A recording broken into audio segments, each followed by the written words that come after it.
بسم اللہ الرحمن الرحیم۔ طلاق کے علاوہ کیا ایسے 7 کام ہیں جن سے خود بخود نکاح ٹوٹ جاتا ہے؟ کیا میاں بیوی کا جان بوجھ کر یا انجانے میں کچھ ایسے کام کر جانے سے ان کا نکاح خود بخود بغیر طلاق دیے ہی ٹوٹ جاتا ہے؟ تمام انبیاء کے سردار حضرت محمد مصطفیٰ صلی اللہ علیہ وسلم نے جائز کاموں میں سب سے ناپسندیدہ عمل طلاق کو قرار دیا ہے۔ اس لیے کسی بھی مسلمان کو چاہیے کہ وہ معمولی باتوں پر ایک ساتھ 3 طلاقیں نہ دے، بلکہ اگر زوجین کے درمیان اختلافات ختم نہ ہو رہے ہوں تو قرآن کریم کی سورۃ النساء کی آیت نمبر 35 کی ہدایت کے مطابق دونوں خاندانوں کے چند معتبر افراد کو پنچایت یا حکم بنا کر معاملہ سلجھانا چاہیے۔ مقصد یہ ہے کہ ہر ممکن کوشش کی جانی چاہیے کہ شادی کا رشتہ ٹوٹنے نہ پائے، لیکن بعض اوقات میاں بیوی میں صلح ناممکن ہو جاتی ہے، جس کی وجہ سے دونوں کا ساتھ رہنا ایک اذیت بن جاتا ہے۔ تو ایسی صورت میں ازدواجی تعلق کو ختم کرنا ہی دونوں فریقین کے لیے بہتر معلوم ہوتا ہے۔ اسی لیے شریعت اسلامیہ نے طلاق کو جائز قرار دیا ہے، اور یہ دین اسلام کی ایک بہترین خصوصیت ہے کہ نباہ نہ ہونے کی صورت میں خوش الصوبی سے رشتہ ختم کر دیا جائے۔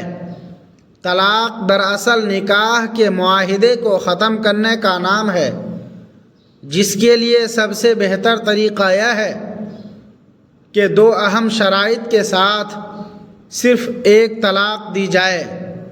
پہلی شرط یہ کہ عورت پاکی کی حالت میں ہو، اور دوسری شرط یہ کہ شوہر نے اس پاکی کے ایام میں بیوی سے قربت نہ کی ہو۔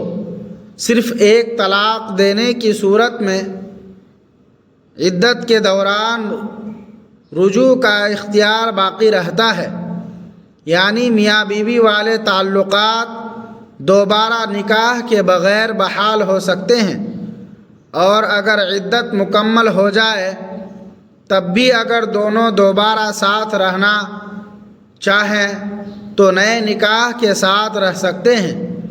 نیز عورت عدت کے بعد کسی دوسرے شخص سے شادی کرنے میں بھی آزاد ہوتی ہے۔ خلاصہ یہ ہے کہ اس طریقے سے طلاق کے بعد بھی واپسی کا رشتہ ممکن رہتا ہے۔ اس لیے ایک ساتھ 3 طلاقیں دینے سے ہر صورت بچنا چاہیے، کیونکہ اس کے بعد رجوع یا دوبارہ نکاح کا راستہ بظاہر بند ہو جاتا ہے۔ مرد میں فطری طور پر عورت کے مقابلے میں سوچنے، سمجھنے اور صبر و برداشت کی قوت زیادہ ہوتی ہے۔ نیز انسانی تخلیق، فطرت اور عقل کے اعتبار سے دیکھا جائے تو اللہ تعالیٰ نے مرد کو وہ صلاحیتیں عطا کی ہیں جو بڑے کاموں کے لیے ضروری ہیں۔ اسی لیے سربراہی کا کام مرد ہی بہتر انجام دے سکتا ہے۔ اس مسئلے پر اپنی عقل کے بجائے خالق کائنات کے فیصلے کو دیکھنا چاہیے، جس نے قرآن میں واضح فرما دیا کہ مرد ہی زندگی کے سفر کا سربراہ ہے، اور فیصلے کا حق اسی کے پاس ہے۔ اگرچہ اسے چاہیے کہ عورت کو مشورے میں شامل رکھے۔ اسی بنیاد پر شریعت نے طلاق کا اختیار مرد کو دیا ہے، لیکن عورت کو مجبور نہیں بنایا گیا۔ اگر شوہر حقوق ادا نہ کرے یا بیوی ساتھ نہ رہنا چاہے تو اسے خلا کا حق دیا گیا ہے کہ وہ شوہر سے مطالبہ کرے اور اگر شوہر انکار کرے تو وہ شرعی عدالت کے ذریعے قاضی سے طلاق حاصل کر سکتی ہے۔ خلا کی صورت میں طلاق بائن واقع ہوتی ہے، جس میں دوبارہ ساتھ رہنے کے لیے نیا نکاح ضروری ہے۔ اسلام نے نکاح کو ایک مقدس معاہدہ قرار دیا ہے اور اسے کھیل سمجھنے سے منع کیا ہے۔ میاں بیوی کو چاہیے کہ وہ اسے توڑنے سے گریز کریں، کیونکہ طلاق سے صرف 2 افراد نہیں بلکہ پورے خاندان متاثر ہوتے ہیں۔ اسی لیے قرآن نے حکم دیا ہے کہ اگر کشیدگی ہو تو فریقین کے خاندانوں سے ایک ایک حکم مقرر کر کے اصلاح کی کوشش کی جائے۔ اگر وہ صلح چاہیں گے تو اللہ برکت ڈالے گا۔ اسلام یہاں تک کہتا ہے کہ اگر بیوی ناپسند ہو تب بھی صبر سے کام لو، کیونکہ ممکن ہے جس چیز کو تم ناپسند کرو اللہ نے اس میں بڑی بھلائی رکھی ہو۔ اسی طرح بیوی کو بھی شوہر کی تلخی پر صبر کی تلقین کی گئی ہے، اور روایت ہے کہ ایسی عورت کو فرعون کی بیوی حضرت آسیہ جتنا ثواب ملے گا۔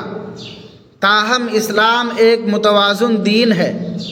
جہاں نباہ محال ہو وہاں جدائی کی گنجائش رکھی گئی ہے، جس کا ثبوت سورہ بقرہ کی آیات اور احادیث سے ملتا ہے، مگر تاکید یہی ہے کہ اسے مشغلہ نہ بنایا جائے۔ حدیث نبوی ہے کہ اللہ کے نزدیک حلال چیزوں میں سب سے ناپسندیدہ طلاق ہے، لیکن یاد رہے کہ صرف طلاق سے ہی نکاح نہیں ٹوٹتا، بلکہ 7 ایسے کام ہیں جن سے بغیر طلاق کے رشتہ ختم ہو جاتا ہے۔ نکاح نبی کریم صلی اللہ علیہ وسلم کی اہم سنت ہے، جس کے بارے میں آپ نے فرمایا کہ جس نے میری سنت پر عمل نہ کیا اس کا مجھ سے تعلق نہیں۔ ہر انسان کو نکاح کرنا چاہیے، اور جو بلا وجہ اسے ترک کرتے ہیں ان پر اللہ کی لعنت ہے۔ نکاح سے آدھا دین مکمل ہوتا ہے اور انسان گناہوں سے بچ جاتا ہے۔ بے نکاح آدمی کو شیطان کا اعلیٰ کار کہا گیا ہے۔ رسول اللہ صلی اللہ علیہ وسلم نے حضرت عکاف نامی صحابی سے پوچھا کہ کیا تمہاری بیوی ہے؟ انہوں نے عرض کیا نہیں۔ آپ نے پوچھا کیا تم مالدار ہو؟ انہوں نے کہا ہاں۔ آپ نے فرمایا پھر تو تم شیطان کے بھائیوں میں سے ہو۔ اگر تم انصاری میں ہوتے تو راہب کہلاتے۔ بلا شبہ نکاح ہمارا طریقہ ہے، اور تم میں بدتر وہ ہیں جو بے نکاح مرے۔ شیطان کے پاس عورتوں سے بڑا کوئی ہتھیار نہیں، لیکن جو نکاح والے ہیں وہ فحش سے محفوظ ہیں۔ آپ صلی اللہ علیہ وسلم نے حضرت عکاف سے فرمایا کہ نکاح کر لو ورنہ پیچھے رہ جانے والوں میں ہوگے۔ 3 صحابہ نے جب دنیا چھوڑ کر صرف عبادت کا ارادہ کیا، ایک نے کہا میں رات بھر نماز پڑھوں گا، دوسرے نے کہا میں ہمیشہ روزہ رکھوں گا، تیسرے نے کہا میں کبھی شادی نہیں کروں گا۔ تو آپ صلی اللہ علیہ وسلم نے ناراضگی کا اظہار فرمایا اور کہا کہ میں تم سے زیادہ اللہ سے ڈرنے والا ہوں، مگر میں روزہ رکھتا بھی ہوں اور چھوڑتا بھی ہوں، نماز بھی پڑھتا ہوں اور سوتا بھی ہوں، اور میں نے نکاح بھی کیا ہے۔ جو میری سنت سے منہ موڑے گا وہ مجھ سے نہیں۔ اب وہ 7 کام یہ ہیں جن سے نکاح خود بخود ٹوٹ جاتا ہے۔ پہلا سبب موت ہے، یعنی کسی ایک کے انتقال سے زوجیت ختم ہو جاتی ہے، اسی لیے شوہر اپنی فوت شدہ بیوی کی بہن سے نکاح کر سکتا ہے، اگرچہ وراثت اور عدت کے احکام برقرار رہتے ہیں۔ دوسرا سبب ارتداد یا اسلام چھوڑنا ہے۔ اگر کوئی دین سے خارج ہو جائے تو نکاح فوراً ختم ہو جاتا ہے۔ تیسرا سبب خلا لینا ہے، جہاں بیوی مال کے عوض آزادی حاصل کرتی ہے۔ چوتھا سبب کسی ایک کا لاپتہ ہونا ہے۔ اگر شوہر غائب ہو جائے تو مخصوص شرائط اور 4 سال کے انتظار کے بعد قاضی عورت کو نکاح سے آزاد کر سکتا ہے۔ یہی حکم بیوی کے بھاگ جانے کی صورت میں بھی اپنایا جائے گا۔ پانچواں سبب لعان ہے۔ اگر شوہر بیوی پر زنا کی تہمت لگائے اور گواہ نہ ہوں تو دونوں کو 5 قسمیں کھانی پڑتی ہیں، جس کے بعد وہ ایک دوسرے پر حرام ہو جاتے ہیں اور قاضی ان میں تفریق کر دیتا ہے۔ چھٹا سبب ایلا ہے، یعنی شوہر 4 ماہ تک بیوی سے قریب نہ جانے کی قسم کھائے اور پھر حقوق زوجیت ادا نہ کرے تو 4 ماہ گزرتے ہی طلاق بائن واقع ہو جائے گی۔ 7واں سبب نکاح کے بعد یہ علم ہونا ہے کہ میاں بیوی رضائی بہن بھائی ہیں۔ اگر معتبر گواہوں سے یہ ثابت ہو جائے تو قاضی ان کا رشتہ ختم کر دیتا ہے۔